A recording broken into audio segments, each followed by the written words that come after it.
Hello and welcome to 666 Shock Avenue, your home for everything gory, terrible, and horrifying on this Halloween night. And I'm glad you chose to spend it with me. It's been quite the day, quite the long day. And I hear up in Michigan they got snow. So if you got snowed out, I'm sorry that this didn't come sooner. If you got rained out, I'm sorry this didn't come sooner. Anyway, so as promised, I am going to be doing a dramatic reading for you by none other than the forever famous Edgar Allan Poe, titled The Black Cat. If you would, comment below if you'd like to see more shows like this, or email realmthenightmares@mail.com if you want to suggest a show idea. So, without further ado, I bring you The Black Cat by Edgar Allan Poe, published in 1845. It's sure to entertain, so enjoy. For the most wild yet most homely narrative which I am about to pen, I neither expect nor solicit belief. Mad indeed would I be to expect it, in a case where my own senses reject their own evidence. Yet mad am I not, and very surely do I not dream. But tomorrow I die, and today I would unburden my soul. My immediate purpose is to place before the world, plainly, succinctly, and without comment, a series of mere household events. In their consequences, these events have terrified, have tortured, have destroyed me, yet I will not attempt to expound them. To me, they have presented little but horror. To many, they will seem less terrible than Baroque's. Hereafter, perhaps, some intellect may be found which will reduce my phantasm to the commonplace. Some intellect more calm, more logical, and far less excitable than my own, which will perceive, in the circumstances I detail with awe, nothing more than an ordinary succession of very natural causes and effects. From my infancy, I was noted for the docility and humanity of my disposition. My tenderness of heart was even so conspicuous as to make me the jest of my companions. I was especially fond of animals, and was indulged by my parents with a great variety of pets. With these I spent most of my time, and never was so happy as when feeding and caressing them. This peculiarity of character grew with my growth. In my manhood, I derived from it one of my principal sources of pleasure. To those who have cherished an affection for a faithful and sagacious dog, I need hardly be at the trouble of explaining the nature or the intensity of the gratification thus derivable. There is something in the unselfish and self-sacrificing love of a brute which goes directly to the heart of him who has had frequent occasion to test the paltry friendship and gossamer fidelity of mere man. I married early and was happy to find in my wife a disposition not uncongenial of my own. Observing my partiality for domestic pets, she lost no opportunity of procuring those of the most aggressive kind. We had birds, goldfish, a fine dog, rabbits, a small monkey, and a cat. The latter was a remarkably large and beautiful animal, entirely black and sagacious to an astonishing degree. In speaking of his intelligence, my wife, who at heart was not a little tinctured with superstition, made frequent allusion to the ancient popular notion, which regarded all black cats as witches in disguise. Not that she was ever serious upon this point, and I mention the matter at all for no better reason than that it happens just now to be remembered. Pluto, this was the cat's name, was my favorite pet and playmate. I alone fed him, and he attended me whenever I went about the house. It was even with difficulty that I could prevent him from following me through the streets. Our friendship lasted in this manner for several years, during which my general temperament and character, through the instrumentality of the fiend intemperance, had, I blush to confess it, experienced a radical alteration for the worse. I grew, day by day, more moody, more irritable, more regardless of the feelings of others. I suffered myself to use intemperate language to my wife. At length, I even offered her personal violence. My pets, of course, were made to feel the change in my disposition. I not only neglected but ill-used them. For Pluto, however, I still retained sufficient regard to retain me from maltreating him, as I made no scruple of maltreating the rabbits, the monkey, or even the dog, when by accident or through affection they came in my way. But my disease grew upon me, for what disease is like alcohol? And at length even Pluto, who was now becoming old and consequently somewhat peevish, even Pluto began to experience the effects of my ill temper. One night, returning home much intoxicated from one of my haunts about town, I fancied that the cat avoided my presence. I seized him when, in his fright at my violence, he inflicted a slight wound upon my hand with his teeth.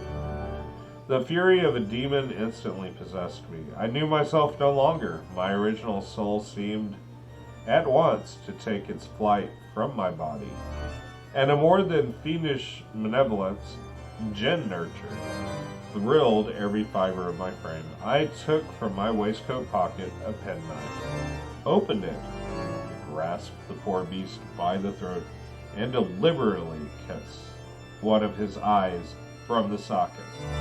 I blush, I burn, I shudder while I pen the damnable atrocity.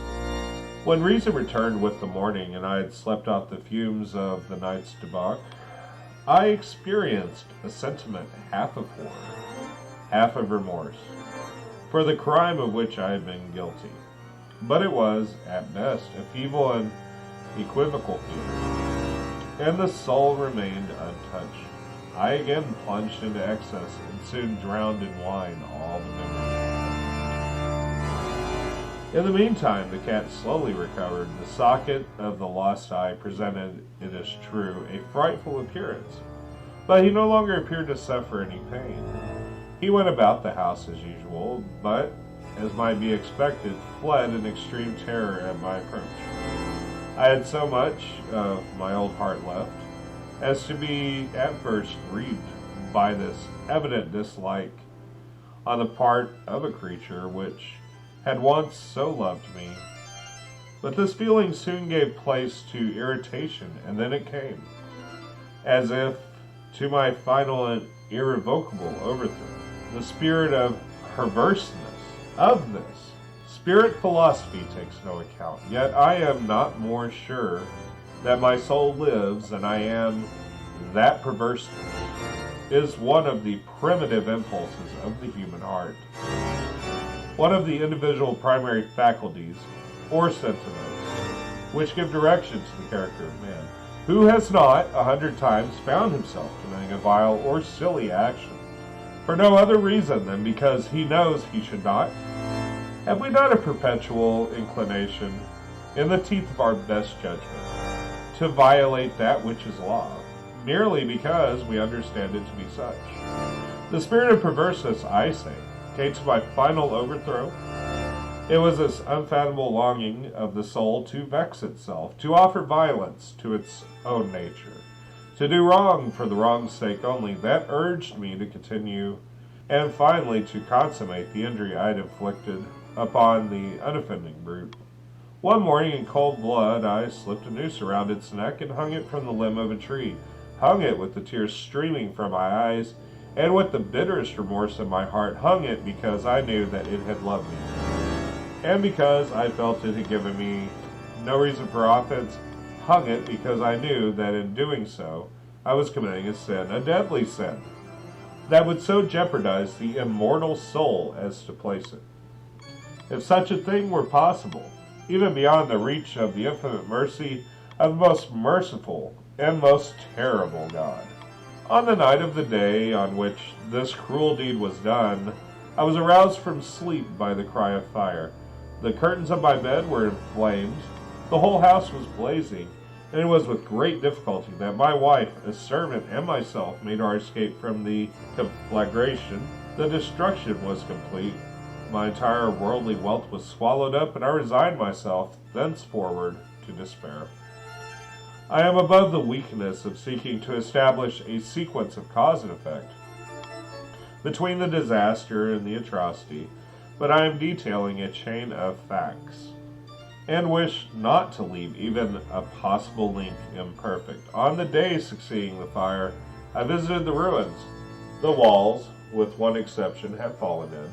This exception was found in a compartment wall, not very thick, that stood in the middle of the house, against which had rested the head of my bed. The plastering had here, in great measure, resisted the action of the fire, a fact which I attributed to its having been recently spread. About this wall, a dense crowd were collected, and many persons seemed to be examining a particular portion of it with the very minute and eager attention. The words strange, singular, and other similar expressions excited my curiosity. I approached and saw, as if given in bas relief, up on the white surface, the figure of a gigantic cat. The impression was given with an accuracy truly marvelous. There was a rope about the animal's neck. When I first beheld the apparition, for I could scarcely regard it less, my wonder and my terror were extreme. But at length, reflection came to my aid. The cat, I remembered, had been hung in the garden adjacent to the house upon the alarm of fire. This garden had been immediately filled by a crowd, by someone of whom the animal must have been cut from the tree and thrown through the open window into my chamber. This had probably been done with the view of arousing me from sleep. The falling of other walls had compressed the victim of my cruelty into the substance of the freshly spread plaster, the lime of which, with the fumes and the ammonia from the carcass, had then accomplished the portraiture as I saw it. Although I thus readily accounted to my reason, if not altogether to my conscience, for the starting fact had just detailed, it did not the less fall to make a deeper impression upon my fancy. For months I could not rid myself of the phantasm of the cat, and during this period there came back into my spirit a half-sentiment that seemed, but was not, remorse. I went so far as to regret the loss of the animal, and to look about me among the vile haunts which I now habitually frequented, for another pet of the same species and somewhat similar appearance with which to supply its place. One night, as I sat, half stupefied, in a den of more than infamy, my attention was suddenly drawn to some black object reposing upon its head of one of the immense hogsheads of gin or of rum, which constituted the chief furniture of the apartment. I had been looking steadily at the top of this hogshead for some minutes, and what now caused me surprise was the fact that I had not sooner perceived the object thereupon. I approached it and touched it with my hand. It was a black cat, a very large one, fully as large as Pluto, and closely resembling him in every respect but one. Pluto had not a white hair upon any portion of his body, but this cat had a large, although indefinite, splotch of white, covering nearly the whole region of the beast. Upon my touching him, he immediately arose, purred loudly, rubbing against my hand, and appeared delightful with my notice. This, then, was the very creature of which I was in search. I at once offered to purchase it off the landlord, but this person made no claims to it, knew nothing of it, had never seen it before. So I continued my caresses, and when I prepared to go home, the animal evinced a disposition to accompany me. I permitted it to do so, occasionally stooping and patting it as I proceeded. When it reached the house, it domesticated itself at once and became immediately a great favorite with my wife. For my own part, I soon found a dislike to it arising within me. This was just a reverse of what I had anticipated, but I knew not now, or why it was. Its evident fondness for myself rather disgusted and annoyed. By slow degrees, my feelings of disgust and annoyance rose into the bitterness of hatred. I avoided the creature, a certain sense of shame, and the remembrance of my former deed of cruelty preventing me from physically abusing it. I did not, for some weeks, strike, or otherwise violently use it, but gradually, very gradually, I came to look upon it with unutterable loathing, and to see silently from its odious presence, as from the breath of a pestilence. What added, no doubt, to my hatred of the beast was the discovery, on the morning after I brought it home, that, like Pluto, it had also been deprived of one of its eyes. The circumstance, however, only endeared it to my wife, who, as I had already said, possessed, in a high degree, that humanity of feeling which had once been my distinguishing trait, and the source of many of my simplest and purest pleasures. With my aversion to this cat, however, its partiality for myself seemed to increase. It followed my footsteps with a pertinency which it would be difficult to make the reader comprehend. Whenever I sat, it would crouch beneath my chair, or spring upon my knees, covering me with its loathsome caress. If I rose to walk, it would get between my feet, and thus nearly throw me down, or fastening its long sharp claws in my dress chamber in this manner to my breast. At such times, although I longed to destroy it with a blow, I was yet withheld from so doing, partially by a memory of my former crime, but chiefly, let me confess it at once, by absolute dread of the beast. This dread was not exactly a dread of physical evil, and yet I should be at a loss how otherwise to define it.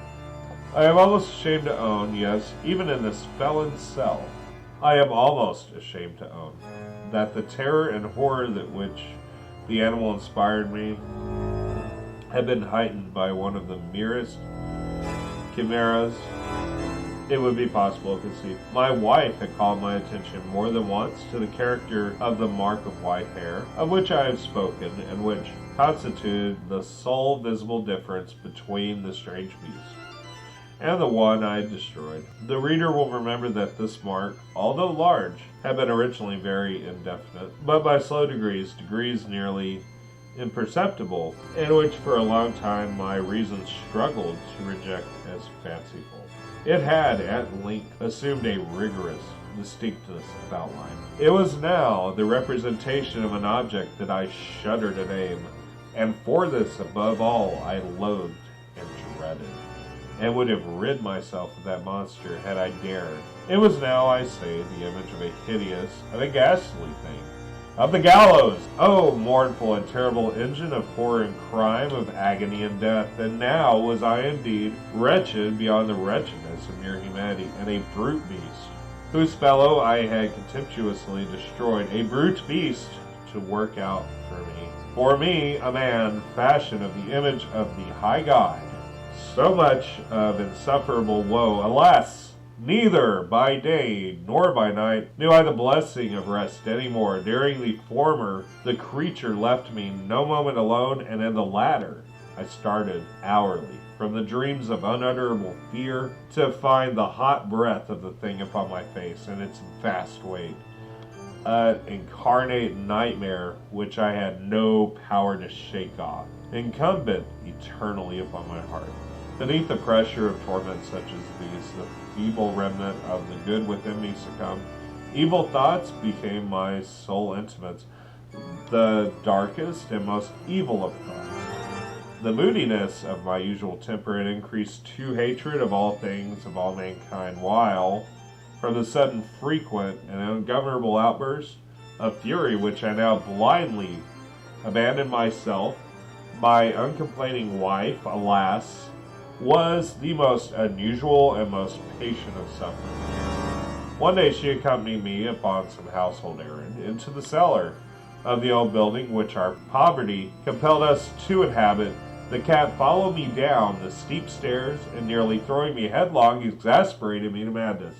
Uplifting an axe and forgetting in my wrath the childish deed which had hitherto stayed my hand, I aimed a blow at the animal which, of course, would have proved instantly fatal had it descended as I wished, but this blow was arrested by the hand of my wife, goaded by this interference into a rage more than demoniacal. I withdrew my arm from her grasp and buried the axe in her brain.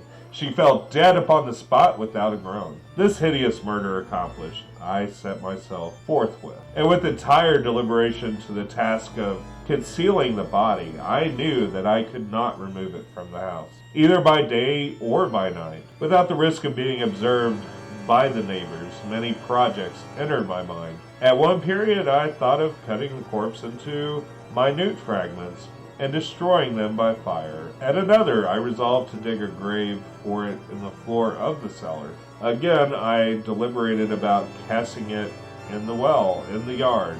After packing it in a box as a merchandise with the usual arrangements, and so getting a porter to take it from the house, finally I hit upon what I considered a far better expedient than either of these. I was determined to wall it up in the cellar, as the monks of the Middle Ages are recorded to have walled up their victims. For a purpose such as this, the cellar was well adapted.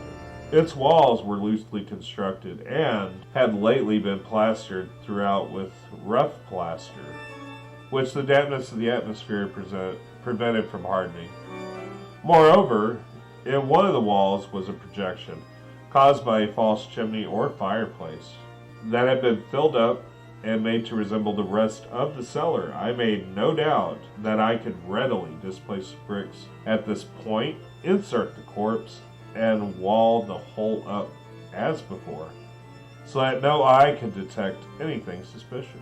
And in this calculation I was not deceived. By means of a crowbar, I easily dislodged the bricks, and having carefully deposited the body against the inner wall, I propped it in that position, while, with a little trouble, I relaid the whole structure as it originally stood, having procured mortar, sand, and hair. With every possible precaution, I prepared a plaster which could not be distinguished from the old, and with this I very carefully went over to the new brickwork. When I had finished, I felt satisfied that all was right.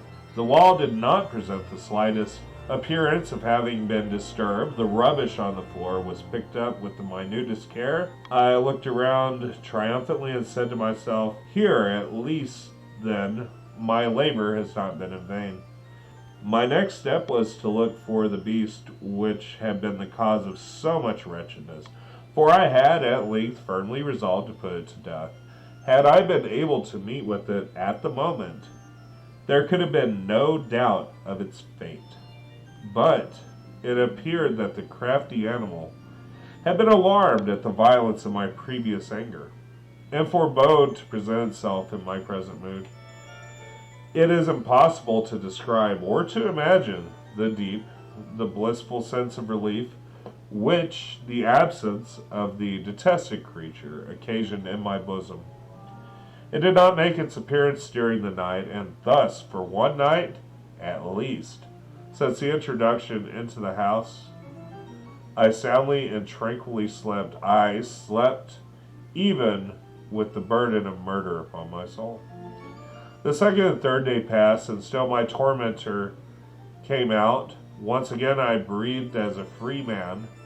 The monster in terror had fled the premises forever. I should behold it no more. My happiness was supreme. The guilt of my dark deed disturbed me but little.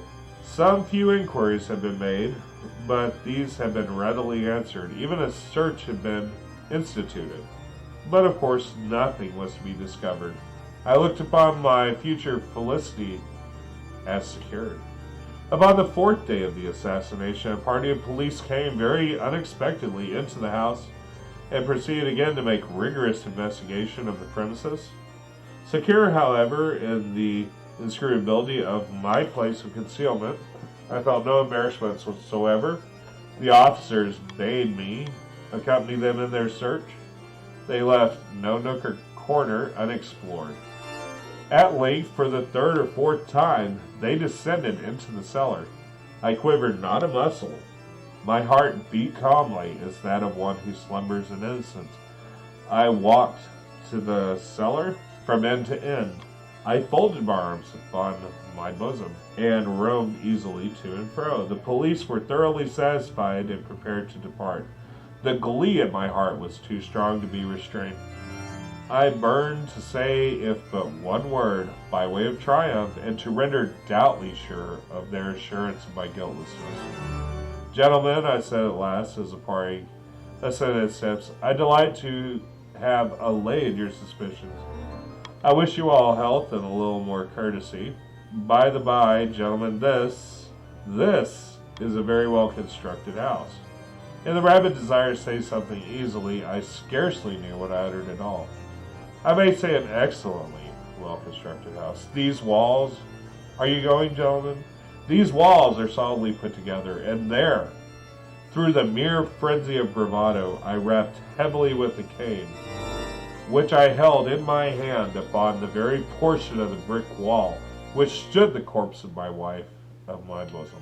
But may God shield and deliver me from the fangs of the arch-fiend. No sooner had the reverberance of my blows sunk into silence, than I was answered by a voice from within the tomb, by a cry at first muffled and broken, like the sobbing of a child, and then quickly swelling into one long, loud, and continuous scream, utterly anomalous and inhuman, a howl, a wailing shriek, half of horror, half of triumph, such as might have arisen only out of hell, conjointly from the throats of the damned in their agony and the demons that exalt in the damnation. Of my own thoughts, as folly speaks, swooning, I staggered to the opposite wall.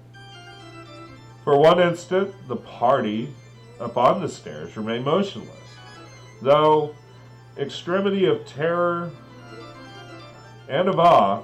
In the next, a dozen stout arms were toiling at the wall. It fell bodily.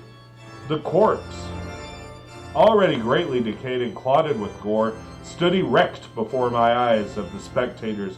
Upon its head, with red, extended mouth and solitary eye of fire, sat the hideous beast whose craft had seduced me into murder, and whose informing voice had consigned me to a hangman. I had walled up the monster within the tomb. That was A Black Cat by Edgar Allan Poe. I do hope that you enjoyed this. If you like to see more content like this on this channel, feel free to like, subscribe, ring the bell. Definitely comment saying what you need more of. Like I said at the beginning, happy Halloween. Hope that your evening stays safe. And we'll be back this Sunday with another episode of 666 Shock Avenue. I am going to cut out Wednesdays, but I will get into that more. I have decided to kind of post less, as I do have a lot on my plate at the moment. So I hope you will join me. I know I keep changing the schedule. For that, I apologize. But nonetheless, I hope this has been enjoyable to you.